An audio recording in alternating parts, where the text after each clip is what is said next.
I'd like to be under the sea in an octopus's garden with you.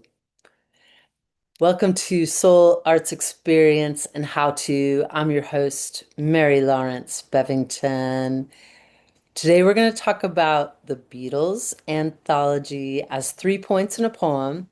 The lyrics from Octopus's Garden by the Beatles are your poem today. And just that lyric, in fact. I'm not going to say the whole song, but I've got 3 points on the Beatles Anthology, which just came out on Disney Plus. I'm recording on the eve of Merry Christmas 2025, and me loves it.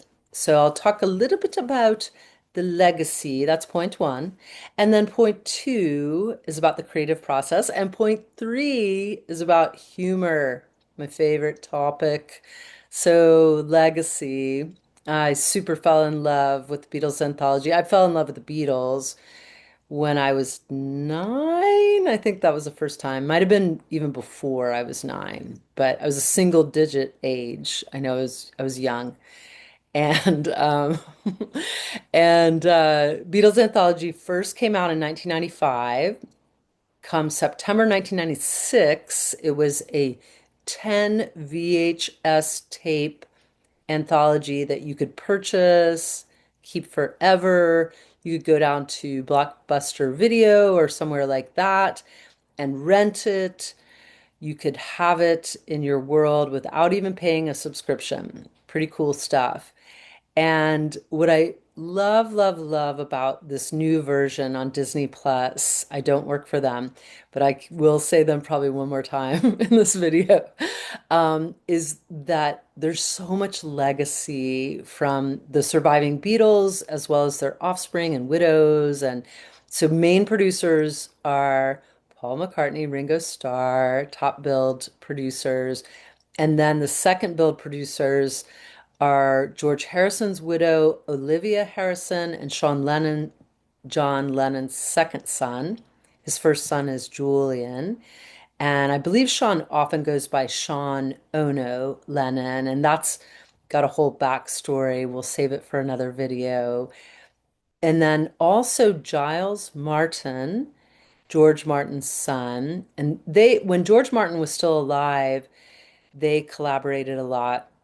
In case you're lost on that, George Martin's known as the fifth Beatle. He was a really creative, talented producer, and the Beatles struck gold in lots of different ways, but meeting and really connecting with George Martin was a huge part of their road to success and also sustained success, even well after they broke up. Just one example.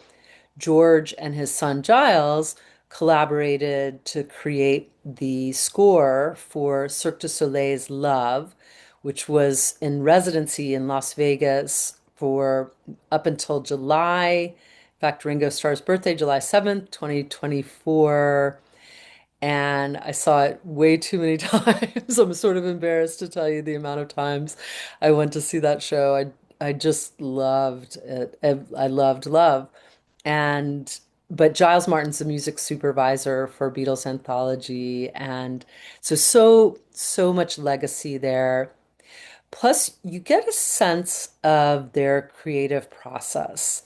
And it doesn't break it down bit by bit. If you ever listen to, say, the Beatles channel, they have some shows on Sirius XM within the Beatles channel itself where they might take one song and the whole hour of the show is about how they wrote that one song and all the lives that that song had up until it was released into the world. They don't go that far, but you get lots of these little outtake moments with them in the studio. Often John Lennon is in fact recorded and you just hear his voice. But with George, Paul, and Ringo, there's a number of sit down videos. There's a few of Paul driving a boat. And I should also note that I've actually only seen 5 of the 9 episodes of this new one, so I'll probably make another video. But I've seen it up until from when they're born, basically in World War II, Liverpool, up until after they've stopped touring in late 1966, and they're just starting to lean into the studio times. And there's actually a wonderful moment, for example, when they've made essentially a music video for the song Rain, a really great song, hard song. There's even a Beatles tribute band called Rain that I love. So they made the song Rain. They're not touring anymore formally, and they create essentially a music video. And George Harrison says that they invented MTV, which arguably is true. Okay, so moving on to the final point. Uh, One of the last parts of all of it that I love, or at least that I'm containing myself to in this video, is their humor. So a little bit is shed upon A Hard Day's Night, their first movie, and then Help, their second movie, and how funny they were. They were fantastic. They were physical and quick on a comeback and sardonic. And they were often compared to the Marx Brothers, which on its surface is an easy comparison, four men, and they're kind of silly. And but some stuff came out there about how apparently the culture in Liverpool, and I wouldn't know, I've never even been there. Love England though. One of these days I'll get my booty to Liverpool. They apparently joke a lot in that city, and the Beatles' humor is one of my favorite parts about them. So I'm recording around the holidays. Happy Grimble.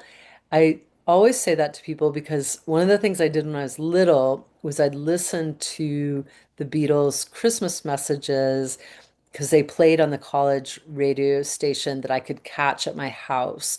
These are back in the day radios, so you turn the dial to the radio station, you get the exact frequency so it's not scratchy, and they would play these special shows, like Alice's Restaurant on Thanksgiving and the Beatles' Christmas messages throughout really the span of the holidays and particularly on the eve and the day of Happy Grimble, Merry Christmas days. And they're just so silly and fun and a little tiny personal note with humor. So I, like many of you, am moving through a transition right now in a number of ways. And part of it is to really let my humor back in. I've had an epiphany recently that I've held my humor back not all my life. In fact, most of my life I've just been a clown and I, in fact studied clown too, on top of being a clown, formerly like Commedia dell'arte style. But also I've censored my humor. I don't want to offend anybody. I don't want to tell somebody a joke who's not going to get it, yada yada yada. So I've decided that I'm generally a pretty nice person. It's pretty hard for me to offend somebody. And I'm just gonna let it rip because humor rocks, really. Without it, life kind of blows. I mean, we get really serious sometimes, and humor is a way to lighten, to kind of raise the vibration, to give a laugh. And yes, if you've ever watched any of my videos, I used to talk about this all the time. I've hidden most of my videos, so maybe you haven't seen them. And usually like 1 to 7 people view them.